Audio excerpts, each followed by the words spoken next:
Gold often moves in response to sudden, unpredictable events, what investors call black swans. These are shocks that are, by definition, unforeseen. Tail risk scenarios that ripple through financial markets and impact nearly every asset class, including gold and silver. But there's another category of risk, one that's easier to overlook: a gray swan. These are events that are visible in advance, anticipated, but ultimately dismissed because they seem unlikely. But if they occur, the consequences can be severe. The Iran War is one such event. What follows that conflict may prove even more significant than the war itself.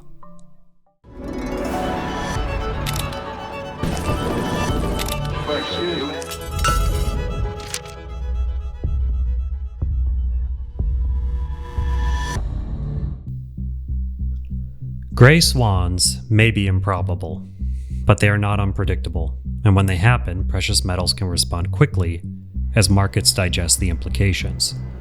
The Iran War offers a recent example. As conflict erupted, oil prices rose and expectations around inflation shifted. The Federal Reserve responded with a more hawkish posture, putting pressure on metals. Prices pulled back, with gold and silver falling below the 100-day moving averages for the first time in months. And while the operation caught some off guard, it wasn't without warning. The signals were there weeks in advance, making it less of a true surprise and more of a gray swan event. In the lead up to military operations, Iran grew increasingly bold. They enriched nuclear material to 60%, putting them within days or weeks of weapons-grade uranium, and restricted inspections from the IAEA. The US directly called on Iran to abandon its nuclear program, but Iran refused, likely viewing itself as protected by a buildup in conventional weaponry. In response, the United States evacuated personnel and citizens from the region and positioned military forces nearby. All of this followed decades of conflict and state-sponsored terrorism tied to Iranian leadership. The level of visibility and predictability makes this a gray swan event, and what comes next may be another one with an even greater impact. The NATO alliance was founded in 1949 as a counterbalance to the Soviet Union during the Cold War. It was also intended to provide security to Europe while preventing nationalist militarism from resurging and leading to a third World War. Fast forward to 2026, and NATO has evolved into the United States providing a global security umbrella. Many US presidents have voiced concern over Europe's lack of military readiness over the past decades. The gradual degradation of capabilities and reduced military spending have been consistent points of tension, and the current conflict in Iran has only added to those concerns. Now, Iran has been a destabilizing force in the Middle East for years. In this conflict, they've targeted neighboring countries, European forces, and civilians. A French base in the UAE was attacked, Italian forces in Kuwait were struck, and a UK base in Cyprus was hit by drones. At the same time, all three of these countries have limited US operations, denying overflight permissions, restricting base access, and taking other actions that complicate coordination. Whether you believe US operations in Iran are just or moral is immaterial to what comes next.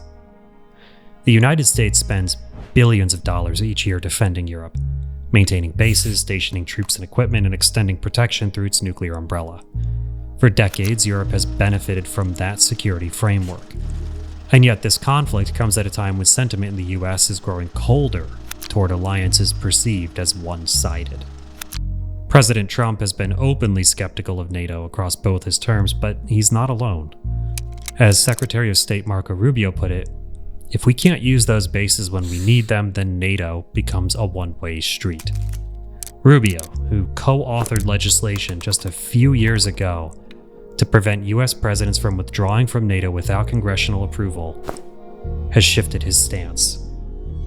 When longtime supporters begin to reconsider the alliance, it should raise concerns. It's possible this becomes a flashpoint for a future weakening or dissolution of the NATO alliance.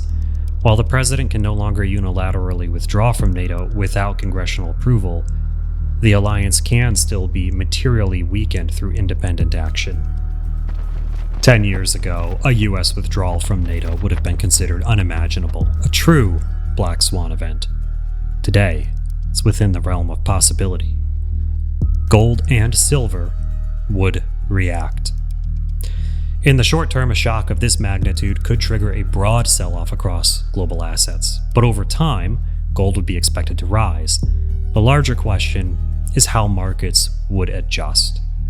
Would previously allied nations continue to rely on the US dollar for trade? Or would they begin reducing exposure to treasuries, putting pressure on the dollar and increasing demand for alternative stores of value? And at the central bank level, what becomes more attractive, the dollar or gold? Rhetorical questions aside, precious metals have historically performed well during periods of instability. Gold has shown us this before. During the collapse of the Bretton Woods system in the 1970s, as the dollar's role shifted and global monetary order fractured, gold rose more than 1,000% over the decade. When stability is questioned, gold reflects the loss of trust in the system. And trust is ultimately what alliances are built on, and what's in question now.